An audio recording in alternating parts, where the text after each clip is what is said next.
All right, everybody, what is up? It's another episode of Longwood Podcast. Today is something that hits home that I'm gonna talk about. Basically, Fort Lauderdale Police Chief was fired over minority first practices in hiring and promotion. So, first of all, a little bit about me. I am from Broward County, which is the county that Fort Lauderdale is in. I'm not from Fort Lauderdale, though. I'm from Pompano Beach, but I frequented Fort Lauderdale a lot because I had a lot of friends that stayed over there. And I was literally actually in Fort Lauderdale a couple weeks ago too.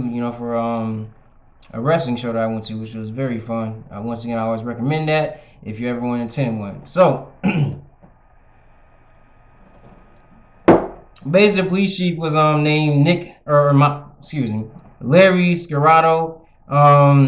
I've seen his picture. He looks like he may be Hispanic, but the name, I don't know, maybe sounds Italian. So I really don't know what he is honestly. But basically been in law enforcement for 24 years. He basically was in the police chief for a lot of the department for less than a year. So he was put in place in mid-August. By mid-November, they already had an investigation going, and he was literally just fired March 3rd. So basically, like I said, it hits home because I am a minority. So it's kind of like one of those things. Like let me read to see what the real reasoning is. I am a cop and I'm a minority, so it's like let's see the reasoning behind it. But as I read the article, it's some things I agree with and some things I disagree with. So with this one, I actually took like a lot of notes. The article was pretty. It wasn't that long. You know what I'm saying? I'll post like a little screenshot of it so you guys can look. Go up and read it and do your own research and your own takeaways from it. This is my takeaway, personally. So basically, one of the things that he was investigating on, at one point he entered the conference room of the department. He looked at the wall, and apparently in the wall had like a whole white command staff, and he said that's too white. We were gonna have to change that. So and with that, they basically say one of his approaches was basically his thing was trying to have minorities get put in spots. So with that being said, let's just be honest. I don't think that's a bad thing. You're trying to maybe be more progressive and say that let's be diverse and let's try to get more minorities put in these spots. I totally agree with that. Especially see like Fort Lauderdale. Fort Lauderdale has a lot of good parts and has it's a tourist city. It's a lot of spots in there that's good for tourism. But at the same time, there is some very bad spots in Fort Lauderdale. I remember one time I was in high school. This one dude was saying like the previous day he was coming home from school and he seen a dude literally get shot in the head. While he was supposed to fire broke out and then one of the dudes pulled out a gun and shot the other dude. You know what I'm saying? He's seen it happen. Just like a high school, you feel me? And the sad thing is, he said it in a way that like he was used to it. You know what I'm saying? And when it's like normal, there's an issue there. And even when me going through Fort Lauderdale, I seen a lot of I seen like a lot of big clicks. Like, and the sad thing is, they weren't out just when I go to like the mall or something like that. Like Sawgrass, like a lot of these clicks, they weren't even there to try to shop. They was literally there to start problems. You know what I'm saying? So Fort Lauderdale has its own issues, you know what I'm saying? So, due to you got the Hispanics, you got the blacks, you got the whites. I mean, it is good to have a diverse command staff, you know what I'm saying? People from different backgrounds that can, implement different things. So, I don't think it's bad, but let's just move on to, what else he said during, his, this investigation that took place. So, also, they said so I'm just going over the whole investigation. Basically, another part of it stated that promotions weren't because the people that they was promoting were the best candidates. It was more along the lines that just because they was minorities. There was this one guy that was working in the department for like 20 years, and he was actually overlooked for minority candidates. And this was kind of messed up because actually Scarato denied it, but apparently during the investigation, they had 21 witnesses, I believe, that said that all gave consistent statements about the things he was doing. So I might decide with that it was true on this one. Basically, he over the guy that was with the department for 20 years and went with two minority candidates, and he actually asked which one was blacker. Now, here's my thing about that one. That is messed up. That is not. That's clearly overlooking somebody. Oh, okay. So let's back up. So you're trying to hire more minorities, trying to be more diverse. I agree with it. I think it's a good thing. But to say which one is blacker, like really, what are you trying to get at in that case? You know what I'm saying? Are you just now it seems like are you just trying to promote minorities, or are you trying to promote viable candidates? Because you shouldn't have to worry about which one is blacker. Like I said, he denied that. You know, consistent statements are saying otherwise. You know, yeah, they say he basically during the promotion process he narrated two candidates and said which one is blacker. So yeah, I say what I say about that. You know, so when Larry was interviewed, basically when they asked him about it, he said on his approach to promotions, he would consider diversity at every opportunity, and he had to be intentional about what he was doing. Once again, don't see any issue with that, but I'm just saying, you know, other statements he made, yeah, I'm not fond of. Okay, he like I said, he denied the which is blacker statement, but you know he did admit to the wall being too white in the conference room. So you know that like I said, I don't see any issue with that. He's saying that the wall's too white. That you know we need to, based on the city we live in and the demographics, let's get more minorities in here. For whatever reason, make it more culturally diverse. So one of the things he said, which I also agree with, he basically said that he can't convince the community that they are inclusive and diverse if all you see is a whole white command staff. And the sad thing is, or not the sad thing, but how you view it. The thing is, actually, viewed out the witnesses that he interviewed, they all say they was dissatisfied with what he was doing, but at the same time, they did say they felt a need for change at the time. So, like I said, Scarrato was fired. One of the things he said, if I got die on the hill of diversity, then I will basically do that. So basically, he was fired. He had 24 years, total. He wasn't under contract, so he's not going to get a severance package. So that's basically like a brief synopsis of the story. So now here's my feeling. Okay, I'm a minority, basically in law enforcement. Okay, I came from the belief my reason I got out of the army basically in 2016, and then I went to college for a little bit, worked at UPS for a little bit. Then I joined the police force. Okay. That being said, one of the things I said, I knew the city I was coming into was more of a minority city. I know basically I grew up in Palm Beach. Palm Beach is another city in Broward County, not the best. You know what I'm saying? And I've seen the gangs, I've seen the drugs, I've seen all that stuff. I've seen just, people, I've seen the crackheads. Just whatever you want to say about bad things, I've seen it. You know what I'm saying? So, you know, I do understand that you need diversity in situations. One reason why I joined was basically like, like me being a minority, I know that I could probably do more change than just the regular average white dude that's just coming out, thinking he knows about the streets. You know what I'm saying? And I could probably speak to more people. Like I said, I did a video about tips on becoming a police officer. In that video, I mentioned how like a lot of times when you come up to like African Americans, they will say to you that it feels good to see somebody that looks like them. You know what I'm saying? Like, and to me, that actually, when I hear that too, it kind of makes you feel a little bit better. Because I understand, like, a lot of times, you watch the news, you see the Alden Sterling, you see the George Floyd, you see these things, and it's always like a white cop doing it. You know what I'm saying? You never seen, like the black cop killing the black guy. You know what I'm saying? So it has happened. Like, there's a cop in Texas that actually shot a black dude. He actually got convicted for it too. He at least shot him one time, but the one shot killed the guy. So they did an investigation. He actually got jailed for it, fired, and I think he got some jail time for it. Obviously, I think that happened. That was like years ago. That was like 2016. So I don't know if how to appeal and all. So how all those things work out. So I don't know what really happened with that one, but at the time, basically he was fired and got a little time for that. So that is what it is. Basically, the thing is that didn't make the news. You feel me? So I mean, it does happen. Like minorities will shoot other minorities, in the line of duty if they believe it was necessary. You know what I'm saying? A lot of things that you see on news maybe not be necessary. Like kneeling on George Floyd's neck when he's handcuffed, I don't think it was necessary, but it happened. I can't change that. You let the justice system do its part, and you see how that turned out. So it is what it is in that case. But at the same time, backing up what I was saying, basically, one of my things, like I said, being a minority, I feel I can do work, what seeing minorities on the streets. But like I said, to this point, it actually has helped out a lot. You know what I'm saying? Like one of my district partners that I work with is actually a Hispanic too. A lot of times, you get people they, get Hispanics that don't speak a lot of English. They works for them when they speak somebody that is Hispanic, and they got like that same cultural lingo. You know what I'm saying? Like me, you see, I keep saying, you know what I'm saying? That's one of my things. Like, that's how I talk.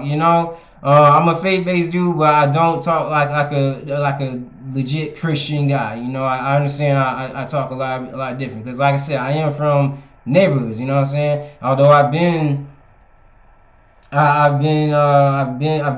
my service in the army and military. I did 5 years, so 3 years active duty, 2 years National Guard, and now I'm doing police force. Doesn't mean that I have to change the way I talk. I talk the way I talk. I'm a respectful dude. I'm a caring guy. I'm a sympathetic dude. But at the same time, I talk the way I talk. It's just a lingo. That's all it is. It's just a lingo. It doesn't mean that I'm disrespecting you in any way.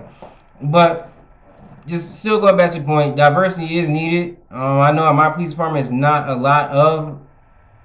I think we have a good amount of Hispanics, but we don't have like a great amount of blacks, in my department. So, it is something that needs to be worked on. I know like a lot of rappers, when things happen with the police, they tend to say basically they feel that somebody from the neighborhood should join the police force. And I do agree with that sentiment, but I gotta understand like a lot of people from the neighborhood aren't doing that. You know what I'm saying? I'm not trying to give away the city that I work for, but I know in my city there's not actually. I know 2 officers that worked for the city that I work for right now. I know 2 of them have worked. No, three, three officers who actually work for the city, grew up in the city that I work for. But at the same time, it's like that's 3 out of what, over what, like 400, 500 officers. So like that's a low ratio, which means for one, law enforcement is not like the most viable career. Like a lot of people think coming into it, you're gonna just help out community. It's gonna be all beautiful and this and that. In some cities, it is. Some cities that's not violent. Like the city I actually live in is not. It's not like a real violent city. You know what I'm saying? So that's dope, and that's all good and fine and dandy. But in the city that I actually live in, it does have a crime rate. It's going down. Once we got a new police chief, the crime rate actually started going down.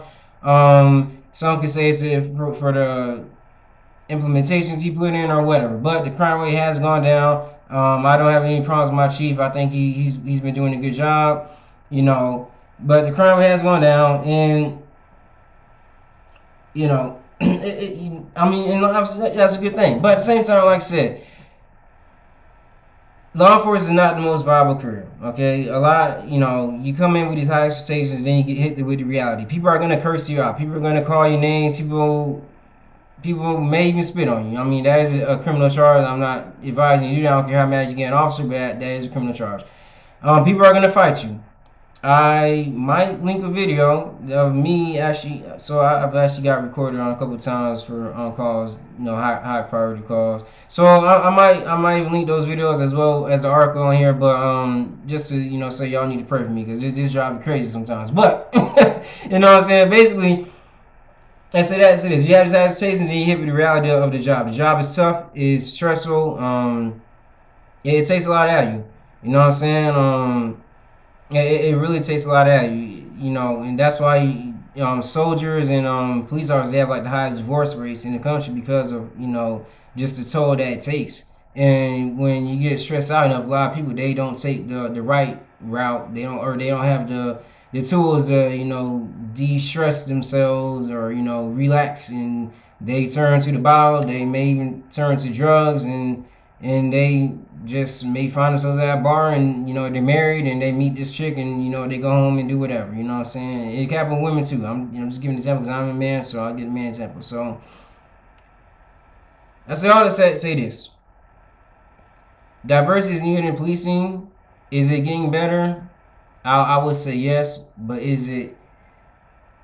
From my experience, it's not getting better on the African American front. It's getting better on the Hispanic front. Even Scarati's, the guy who's taking over as the interim police chief, is I think his name is Luis Alvarez. We put two and two together. I'm gonna assume that's that's a Hispanic name and it's a Hispanic guy. Okay, so diversity is needed. Um, and like I said, I think it's improving more on the Hispanic front, the African American front, and I do kind of appreciate that Scarachi tried to make it like a implement more minorities. But I do agree, if you weren't doing it on the actual quality of work, which a lot of people said, like I said, they felt change was needed, but they felt that the way he was doing it might have been undermining people, you know. So I think it is about the qualified people that you need to really be putting on, in those positions. But I do appreciate the effort he did in trying to do that. I just don't believe the way he did it was the right way. So I do agree with people that are the witnesses in the investigation that said they felt change was needed. Just the way he went about it was not the right way. So honestly, as a minority and as an officer, there is good and bad to take away from the situation. And yeah, just don't be saying which officer is blacker when you're trying to promote somebody. You know what I'm saying? Do officer quality work and the line of work. Look at his, look at the track record. The track record. You know what I'm saying? That's what it comes down to. You feel me? So, with that being said, feel free to agree, disagree. I'm open to arguments, and like I said, it's good and bad. Learn, take away from the situation. So, with that being said, I'm out. And wish Uriah the best because he's in a no service package and he had 23 years in law enforcement. That is a long time to be in this job. Trust me, I'm over 2 years right now in my job, and I can tell you, I'm stressed. When I'm off, like I literally declare myself as off. I don't want to do anything unless it's something that's going to benefit me, in my life. Like going to a wrestling event, I run marathons, I do boxing. So those are my things to de-stress. Watch sitcoms too. That's my thing. I grew up in the early 2000s, so like y'all come home and watch UPN 33 with all the sitcoms. Girlfriends half and half. All those things, the Parkers, all that stuff. So that was me. The Wayans brothers, yeah, all that stuff. I'm old school. I'm getting up there in age. You feel me? But yeah. So that being said, man, peace, love, respect, and like I said, y'all keep grinding wherever you do, and hope everybody makes it.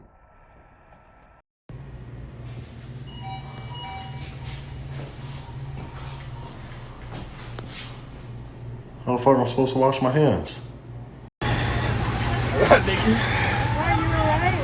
Yeah. Oh my god. Damn store being robbed. Hey. Hurry up. Hey, hurry up. Hey, he's going to try to get out. The door's locked though. He's got the door locked. The door's fucking locked. Hey! Get on the fucking ground! Open this door! He's locked. Open it! Get on the fucking ground! Yo! Oh my god, bro. Bro, what the fuck? You get robbed? Yeah. Hey, he's out. They're in the back right building. He gonna run back. Round that way. Bro, what? Oh my. Yo, this shit is crazy. That way. What the fuck? You get him? Yeah. He's right there. Hey, he's right there. Oh, wow. That's crazy, bro.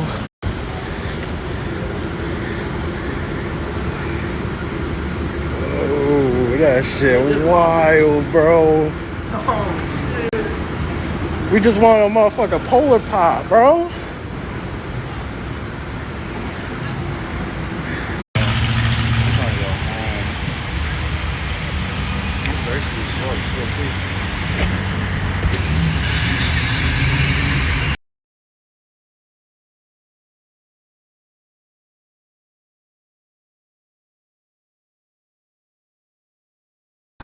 Oh god.